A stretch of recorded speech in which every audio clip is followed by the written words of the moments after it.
Bridging the gap between a design that looks good and one that works for everyone is easier than you may think. Today, we're diving into another common yet easily fixed accessibility hurdle: heading structure.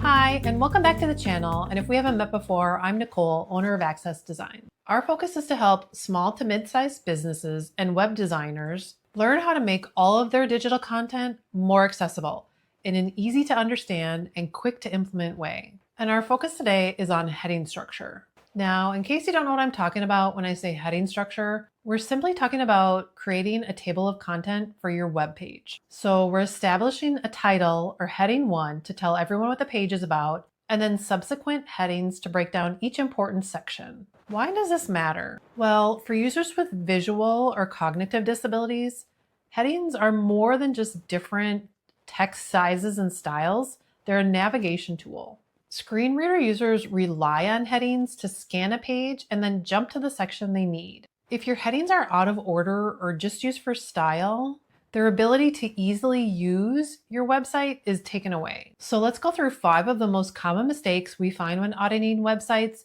and how to avoid or fix them. Mistake number 1, using more than one H1.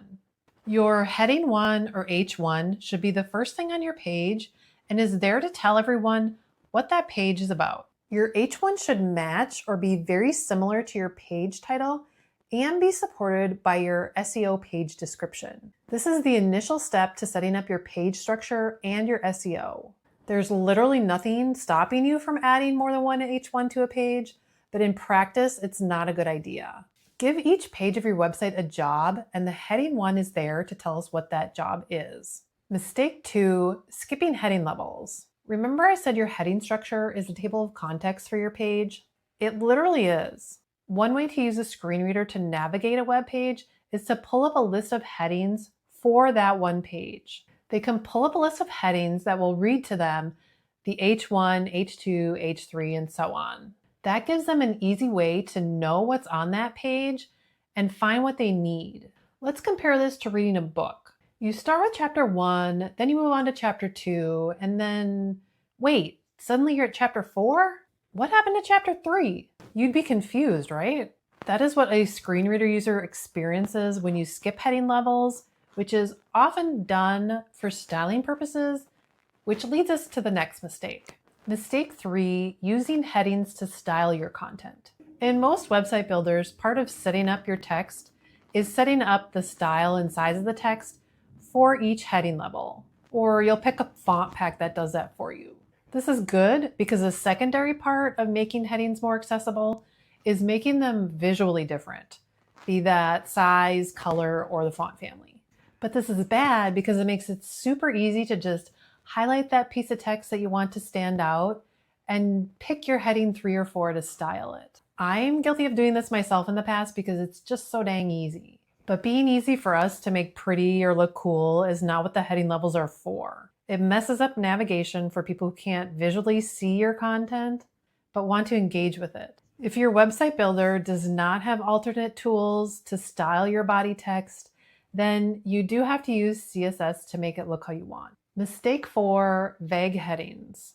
Not writing clear descriptive headings is another way to turn people away from your site. Regardless of ability, everyone visiting your website should quickly be able to understand what each section of your page is about. There may be visual cues for sighted users like form fields, graphics, or certain images. But again, think of that table of context for screen reader users. A heading like random thoughts or important things, and yeah, people really have used those, tell users nothing. Instead, use random thoughts we have about fill in the blank or important service notes. Being more descriptive in your headings is going to make it easier for every user who visits your site to find what they need and interact or buy from you. Mistake 5 is using headings for empty space. This mistake can be done completely on accident or intentionally. So let's say you're building out your page and you add a couple text boxes to fill in, and you get a couple done before you get interrupted and you need to save and come back later. When you come back to it, If your text box didn't have any placeholder text in it, that block is probably invisible now, and you maybe don't remember that it's there. Now you have empty headings and people are wondering, what am I missing? Another thing we see when auditing websites, particularly in WordPress or completely custom built sites, is using headings for spacing or padding between elements. Maybe someone wants a little more space at the top between the header and the first section, or in between paragraphs. This is where you should use spacer blocks or the equivalent in your builder, or use CSS to adjust the design. It is not a place to use empty headings. One way to check your site for empty headings is to use a tool like Wave. Once you've downloaded the extension, simply open the page you want to check and then click on the extension. You will get a lot of info here, but right now you just want to look in the error section to see if it says that you have any empty headings. If there are any, they're clearly marked with an icon on your web page, so you can easily find them and then go in and delete them. There are several different tools you can use to try and find these, but I will leave a link in the description below for Wave, which is free for both Mac and Windows. If you are in our ecosystem at all and you've seen some of our other videos or you're on our newsletter, you know it's now time for you to go and take action. Head on over to your homepage or another high traffic page and check your heading structure. Make sure your page has only one heading 1, you haven't skipped any heading levels, you're not using any headings for design, your headings are all descriptive, and you don't have any empty headings on your page.